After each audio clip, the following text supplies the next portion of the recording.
Wingspan, an easy version. Each player chooses a colour set, takes 5 bird cards and 1 of each food token. For each bird card that you want to keep, put 1 food token back to the supply. Think about what food you need to keep to play birds in your hand. For example, this bird costs 1 fish. Give each player a player mat and put 3 bird cards on the draw tray. Put all the dice in the bird feeder. The goal of the game is to get the most points by playing birds and laying eggs. The number on the bird card shows how much that bird is worth in points. There are 4 rounds. The first player gets a first player marker. Each turn, choose one of 4 actions. Play a bird into one of 3 habitats. This icon shows which habitat that bird can go into. Play the birds from left to right. In the first column, you'll see that this costs 0 eggs to play that bird. This here will cost 1 egg to play that bird. And this column here will cost 1 egg to play that bird. This column here will cost 2 eggs to play that bird. And this last column will cost 2 eggs to play that bird. You can play a bird from your hand or from the tray. Place the cube on the row of the action you are taking. This sign means 2 of any resource will equal 1 of any resource. So for example, if you don't have fish but you have 2 berries, you can still play that card. If the card says when played, then follow that specific instruction when you play that card. These cards are usually white. Once you have finished playing your bird, you can then move your cube here. If on a later turn you decided to play another bird, here you can see that your cube would go here and it would tell you that you need to also pay 1 egg on top of the resources that you need for that bird. Then at the end of your turn, you would move the cube here. Your second option is to gain food. Food available to take is shown on the dice in the bird feeder. Take the food you choose out of the bird feeder and take the corresponding token, add it to your supply. The slash on the dice means either or. If all the dice in the bird feeder have the same symbol, that means you can roll all 5 dice again. If you want to lay eggs, you place your action cube on the first blank square in that row. Each bird card shows you the egg limit for that bird, so this one can hold 2 eggs, and this one can also hold 2 eggs.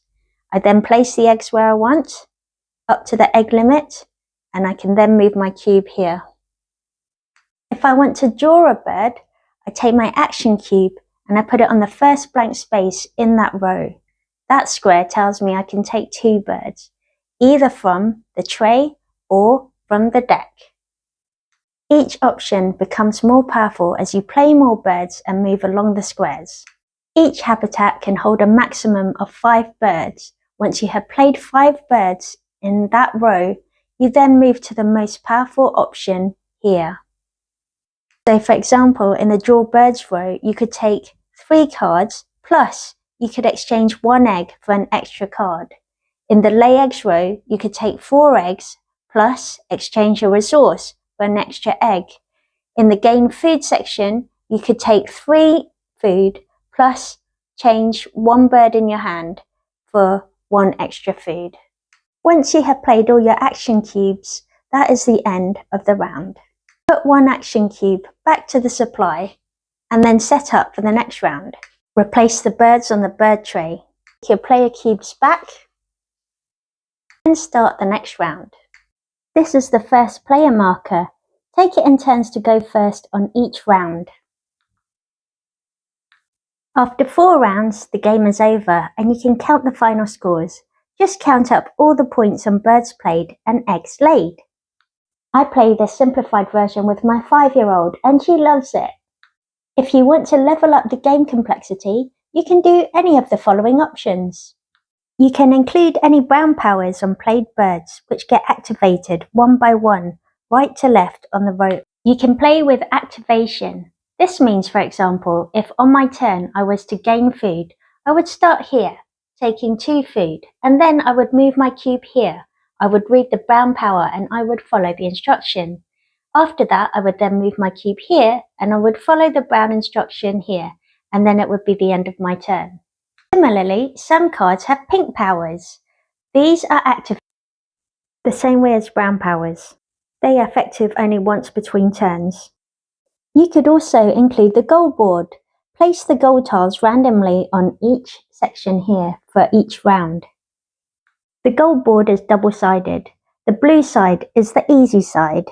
And each round you get extra points for achieving that specific goal. So for example here, in round 1, you would get additional points for every egg that you lay in the wetlands. For round 2, you would get extra points for every egg laid in this type of nest, for example shown here. Birds with this kind of nest with a star act as wild nests. They effectively count for any type of nest. In this example, for round 3, you would get extra points for every bird with this type of nest with an egg. In round 4, you score points for total birds. You would put your action cube in the relevant number for that goal. Once you're ready to level up further, you could use the green side of the goal board. This ranks players by how well they've done on each of their goals. So you would get more points for coming first out of the players for that specific goal. Another way to level up the game is to use the bonus cards at the beginning. So as you are taking your 5 bird cards, also take 2 bonus cards and choose one.